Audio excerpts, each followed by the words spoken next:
All right, today we're putting on our detective hats. We're going to investigate one of the biggest yet quietest heists happening in cities all over the world. I'm talking about the mystery of our missing water. So let's dive right in. We're talking about a staggering amount of water. Think about it. Water that's been perfectly treated, cleaned, and pumped out, and it just vanishes. It's gone before it ever reaches a paying customer. So what do the pros actually call this stuff? Well, the official term is non-revenue water, or NRW for short. This is our prime suspect. It's basically all the water that a utility produces but never gets paid for. And to track it down, the real water detectives out there, they use a kind of standard issue investigation manual. And that manual, our lead detective, if you will, is a framework called the IWA/AWA water balance.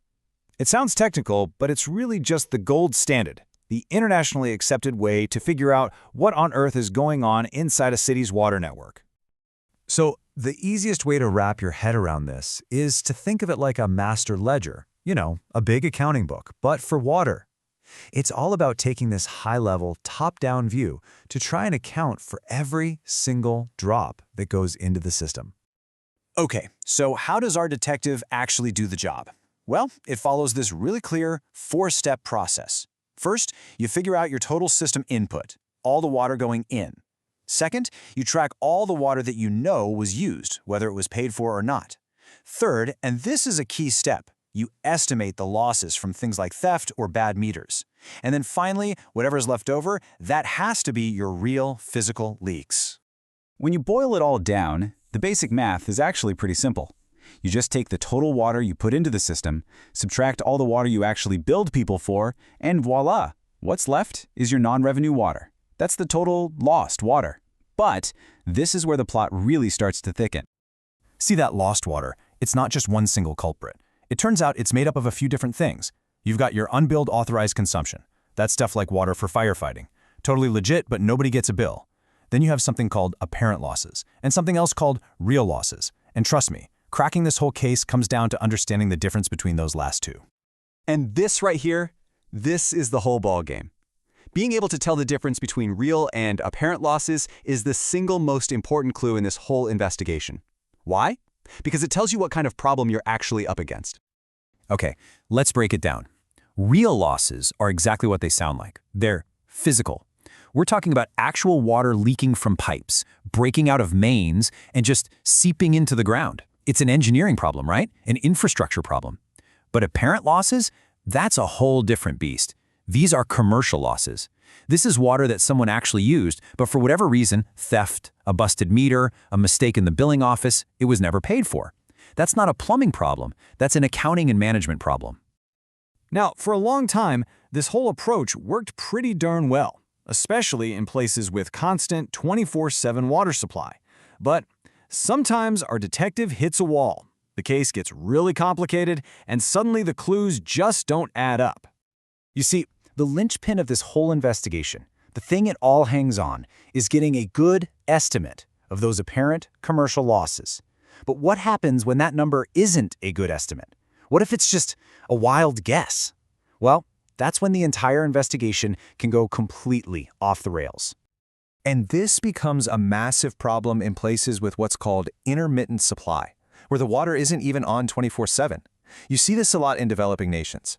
In those systems, the numbers are all over the place. Customer meters go haywire, and illegal connections can be rampant and almost impossible to track. All the standard assumptions in our detective's little handbook, they just get thrown right out the window.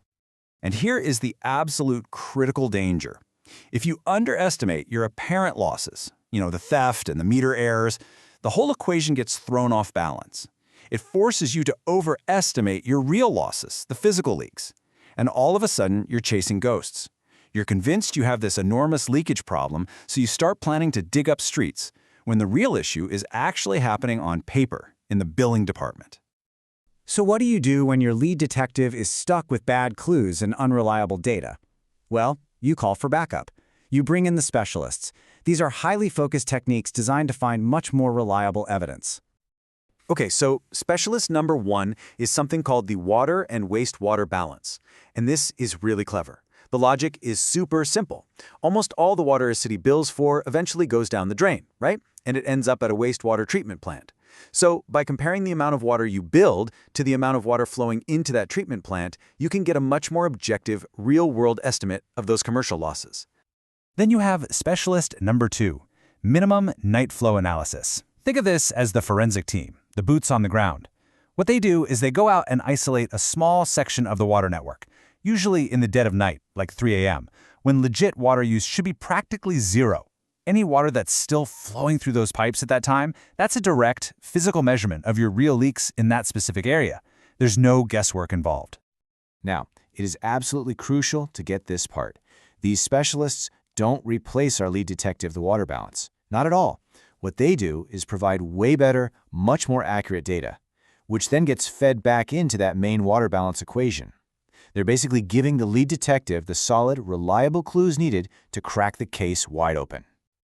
Okay, so what's the bottom line here? Where does all this leave us? Why does all this detective work matter so much? Well, it's simple, really. It's about making sure you're solving the right mystery. Because at the end of the day, getting an accurate water balance isn't just some academic exercise for engineers. It's about getting the diagnosis right. It's what tells a city, hey, should we spend millions of dollars digging up our streets to fix pipes? Or should we invest that money in better meters and fixing our billing system? One of those paths saves a ton of water and money. The other is a very costly dead end. And look, this quote from the source material really just nails it. Making bad assumptions about those apparent losses, it doesn't just misrepresent the technical problem, it can actually exaggerate the economic feasibility of leakage reduction options. In plain English, it can trick a utility into thinking that some huge, crazy expensive project to fix leaks is a fantastic idea, when in reality, that might not be the main problem at all. Which brings us to one final, really important question. Your city, my city, every city on Earth uses some kind of balance sheet like this to manage its most precious resource. But how certain are they about the numbers they're using? How good are their clues? Are they absolutely sure they're solving the right case?